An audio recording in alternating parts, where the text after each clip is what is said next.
Hello everyone. Today I'll show you how to check all the devices logged into your Bybit account. If you want to review trusted devices or remove any, this guide is for you. Let's get started. Steps to check and manage logged in devices. 1. Open the Bybit app. Launch the app on your device. 2. Go to your profile settings. Tap the profile icon in the top left corner. Then tap the gear icon at the top right corner to access settings.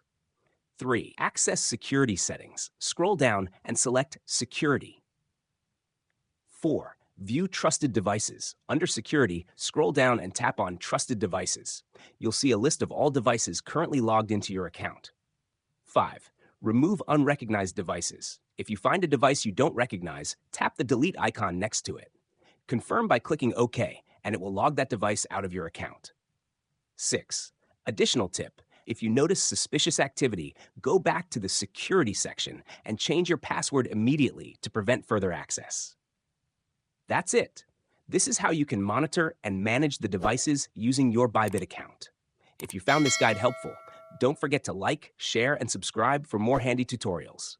See you in the next video.